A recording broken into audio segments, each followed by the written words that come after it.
दोस्तों, आप सभी साहुल पहचानते होंगे। इसे इंग्लिश में प्लम्ब लाइन भी कहते हैं। ये कंस्ट्रक्शन के काम में दीवार को सीधा है या नहीं देखने के काम में आता है।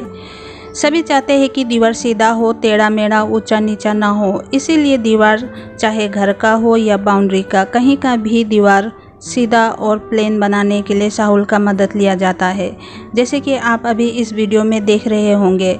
अच्छा, अब हम आगे चलते हैं। दोस्तों, आमोस की किताब में 7 अध्याय का 7 पद में पढ़ने को मिलता है कि उसने मुझसे ये दिखाया, मैंने देखा कि प्रभु साहुल लगाकर बनाई गई किसी भीत पर खड़ा है, यानी कि दीवार पर, और उसके हाथ में साहुल है। और इस अध्याय का 8 पद में लिखा है कि और यहोवा ने मुझसे कहा है, आमोस तुझे क्या दिख रहा है? मैंने कहा, एक साहुल। तब परमेश्वर ने कहा, देख, मैं अपनी प्रजा इज़राइल के बीच में साहुल लगाऊंगा। दोस्तों, आमोस की किताब में आमोस को एक दर्शन दिखाया जाता है जिसमें परमेश्वर साहुल लगाकर बनाई गई एक दीवार पर खड़ा है और ये साहुल परमेश्वर के हाथ में है। आमोस यहूदा का रहने वाला था, लेकिन वो इज़राइल में हो रही गड़बड़ियों के बारे में बताता है। उन दिनों में इज़राइल में बहुत ही ज़्यादा गड़बड़ चल रहा था।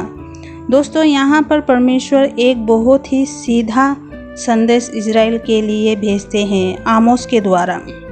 दरअसल इज़राइल टेढ़ा चाल चल रहा था, टेढ़े चाल पर था उस समय से, और इसी चाल को सीधा करने के लिए परमेश्वर कह रहे थे कि मैं साहुल लगाने वाला हूँ, जैसे कि आपने अभी आमोस अध्याय 7 का 8 पद में पढ़ा था।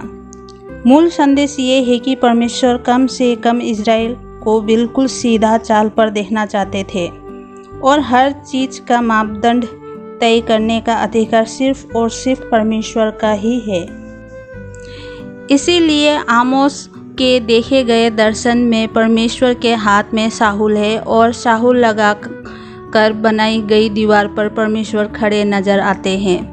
दोस्तों, इज़राइल के लिए मापदंड हमेशा से ही परमेश्वर ने तय किया था और इसलिए परमेश्वर चाहते थे कि इज़राइल सीधे मार्ग पर चले, बजाय इसके कि टेढ़े चाल चले।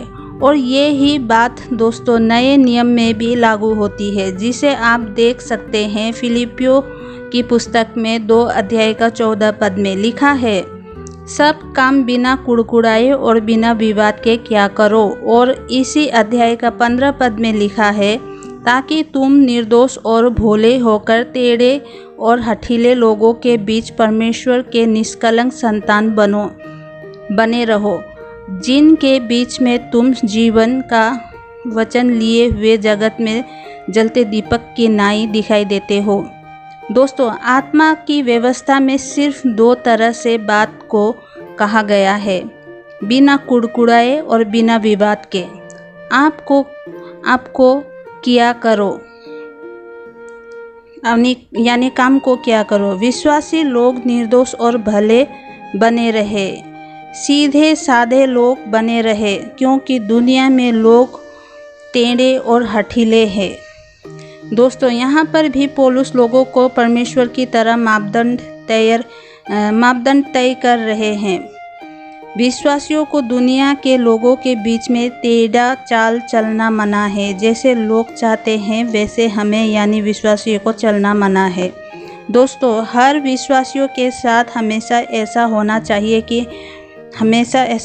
कि हमेशा परमेश्वर ने ही हर विश्वासियों का मापदंड तय किया हो।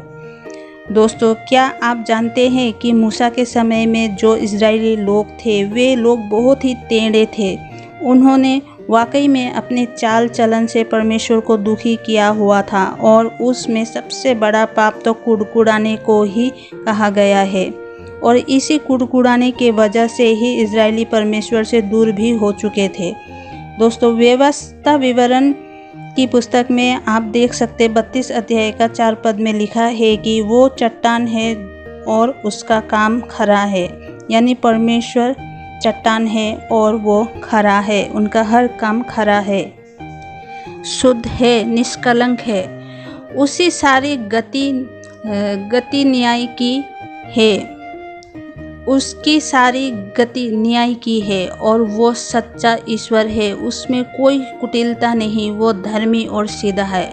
यहाँ पर परमेश्वर के बारे में कहा गया है और इसी अध्याय का 5 पद में लिखा है कि परंतु इसी जाति के लोग टेढ़े और तिरछे हैं, ये बिगड़ गए हैं और ये उनके पुत्र नहीं है, ये उनका कलंक है।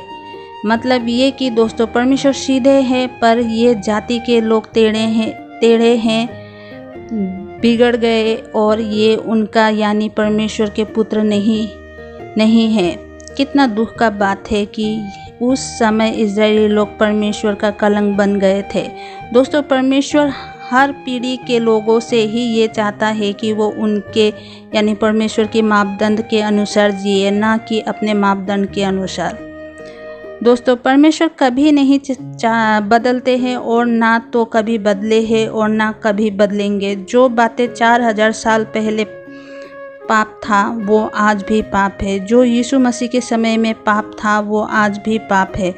दोस्तों मैं अपनी प्रजा इज़राइल के ऊपर साहुल लगाऊंगा का मतलब ये है कि परमेश्वर अपने ही लोगों से पहले चाहता है और अपने लोगों में मैं और आप और हर विश्वासी है कि वो यानी हम तो कम से कम सबसे पहले परमेश्वर के हिसाब से जीना शुरू करें, क्योंकि मसीही जीवन का जो दीवार है वो थोड़ी सी गलती के वजह से टेढ़ी हो सकती है और इस छोटी सी गलती का नतीजा ये होगा कि पूरी दीवार या बिल्डिंग चरमरा जाएगा या ढह जाएगा। हर विश्वासी के आत्मा का नुकसान भी इसमें शामिल है और ये भी हो सकता है कि आप मसीही समाज के लिए ठोकर का कारण बन जाओ और परमेश्वर के लिए कलंक।